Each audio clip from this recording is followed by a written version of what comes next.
Let's set the scene. You are standing in the kitchen, or maybe you're in the passenger seat of a car. The conversation is completely ordinary. You're talking about the weather, or what to eat for dinner. And out of nowhere, completely unprompted, your brain decides that right now is the absolute perfect time to inform the room that Oxford University is actually older than the Aztec Empire. There was no trivia game happening, no one asked about ancient history, but the thought bubbled up to the surface of your mind and you just had to say it out loud. And immediately after, you probably had that familiar, fleeting thought. Why on earth do I remember that? You struggle to remember the password for an email account you use every single day. You forget why you walked into the kitchen at least twice a week. But the fact that sharks have existed on Earth longer than the rings of Saturn, that is locked in a steel vault in your mind, completely unerasable. Most people laugh this off as a glitch, a sign of a scattered brain. But from a psychological standpoint, this isn't a glitch at all.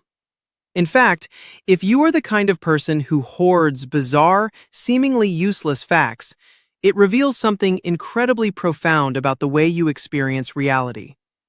We live in an era that treats the human mind like a computer.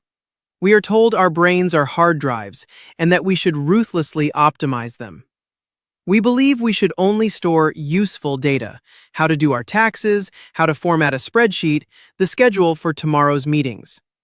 Because of this, when we retain random facts about deep-sea creatures or outer space, we feel like we're failing.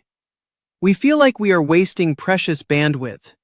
But your brain is not a machine designed for capitalist productivity. It is a biological organism designed to seek out meaning, novelty, and survival. It does not file memories based on what a teacher or a boss told you was important. It files memories based entirely on one very specific criteria. Did this make you feel something? In neuroscience, there is a concept known as prediction error. Your brain spends every second of your waking life predicting what is going to happen next and what the rules of the world are. When you encounter a piece of information that shatters those rules, when you learn that it rains diamonds on Jupiter, or that humans share 50% of their DNA with a banana, your brain experiences a prediction error. Reality just broke its expectations. And in that exact fraction of a second, your brain rewards you. It floods your system with dopamine.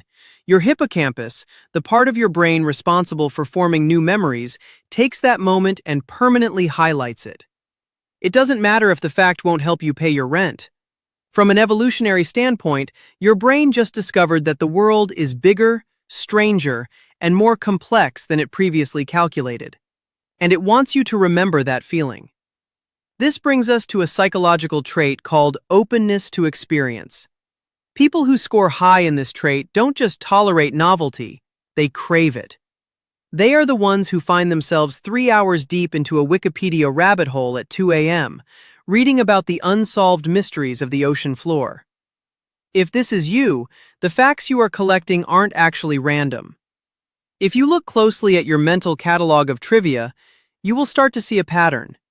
You remember facts that evoke a very specific emotion: awe, mild existential wonder. The sensation of zooming out and realizing that the universe is massive, ancient, and beautifully absurd. These facts are the residue of moments where you allowed yourself to be amazed. They are proof that, despite how boring and repetitive adult life can get, you have not lost your capacity for wonder. You are still looking closely at the world.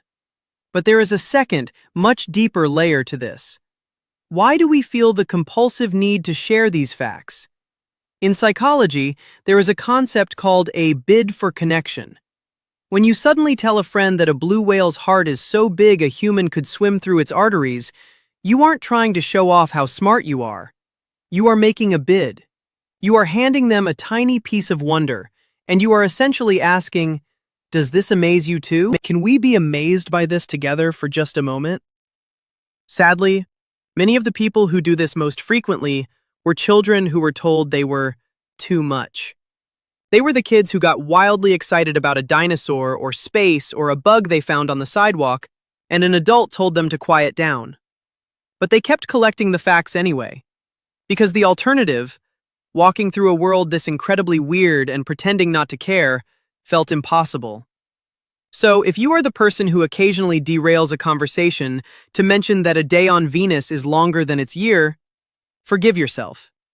You do not have a broken attention span. You are not failing to prioritize your memory. You are simply moving through life with your eyes wide open, acting as a curator of the strange and the beautiful. You are holding on to the tiny reminders that the universe is magic, and you are brave enough to try and share that magic with the people around you. Keep doing it. We need people who remember the magic. If this resonated with you, you are exactly where you belong. Welcome to Simplified Genius. Make sure to hit that subscribe button and turn on notifications so we can keep exploring the hidden depths of the human mind together. Until next time, stay curious.